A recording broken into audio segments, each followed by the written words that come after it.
Welcome everyone. So today I wanted to create a video where I talk about the global macro, and this is a two-part video where I talk about what's going on in all markets, so what's going on around us, what's going on in the world, and how to navigate these current markets. Because no matter what strategy you're using, you have to be aware of what's going on in the markets, so to say. So firstly, I wanted to talk about the S&P. We're at an all-time highs, and I am seeing some patterns that are currently repeating themselves.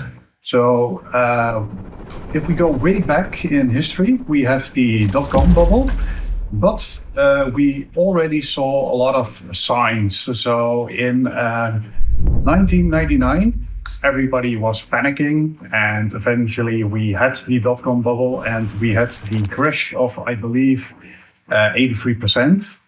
Then we had the financial crisis in 2008. But in 2007, in July, a lot of analysts already were seeing signs of that something is about to happen. And less than a year later, we had the financial crisis and we had a drop of 53%, I believe. Now, I am basically seeing the same signs. Now, currently, the signs are everybody heavily invested in AI, and I'm talking about the Magnificent Seven. So NVIDIA, Microsoft, Oracle, Google, so all the symbols of the Magnificent Seven. They heavily invested in the AI, and at first everybody applauded them for it because, hey, we're spending more money on AI and there's less coming in. And now that we've seen the earning reports this year in 2026, they're missing their mark. A lot of big hedge funds are now forced to sell. And meanwhile, we see the markets continuing up. And normally, when this happens, it's a sign of a blow-off top. And I know a lot of you in the comments will say, oh yeah, everybody says it's the market's going to crash and you're a permabear. No, not at all. I do not care if the market goes up or down.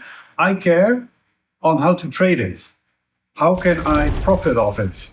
And just like you, just like me, we are trading for an income, for money.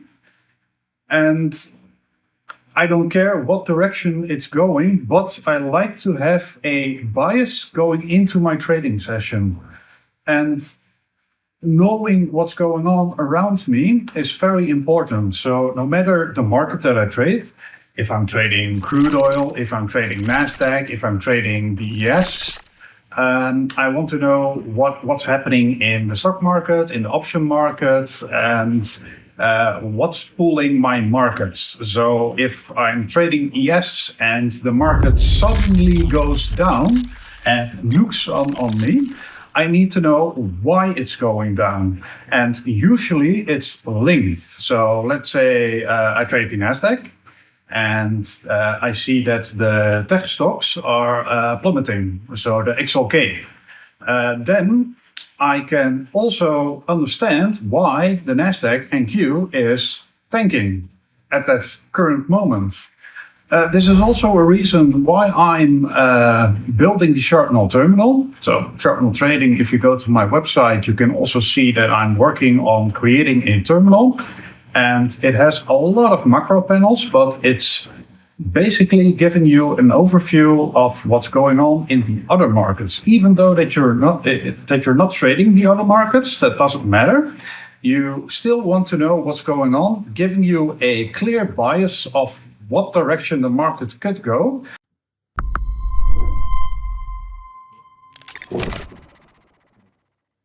In this section, I would like to talk about how I trade these current markets. Currently, I trade with multiple different prop firms. I also have 2 personal accounts. And I have different kind of strategies because I trade my prop firms differently than that I would trade my personal accounts. With prop firms, I like to take the slow and steady route. And I also shared my journey with Apex from the beginning, from the evaluation stage to the funded stage to the payout stage. And here I showcase that slow and steady and keeping that discipline works. This is, I think, the only way how you tread these waters currently. Because we are at all-time highs, and instead of taking big risks that are not necessary, I think, I rather take small steps at the market, and that's why I also created the Sharpnel Terminal, because it shows you a clear direction and you have a clear bias going into your trading blocks.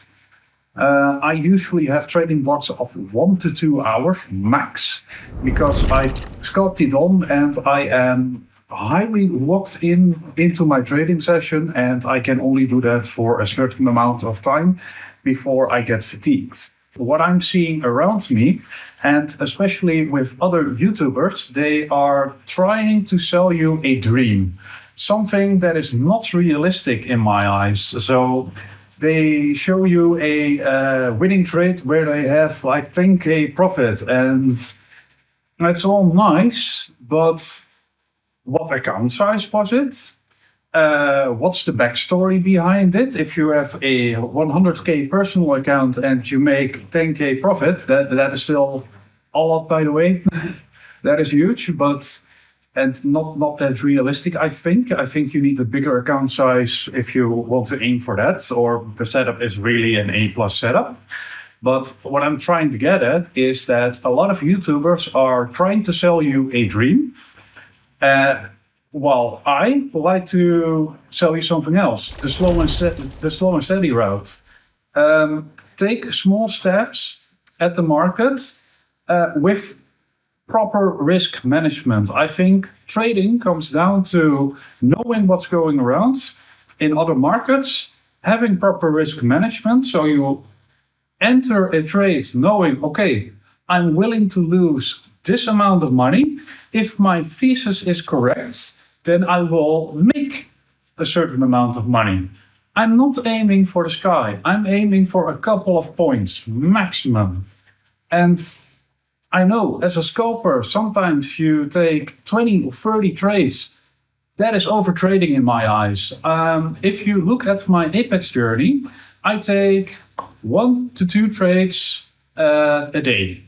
And I do that with a couple of micros, and I aim for $50 max. Now, this is at the funded stage of a prop firm.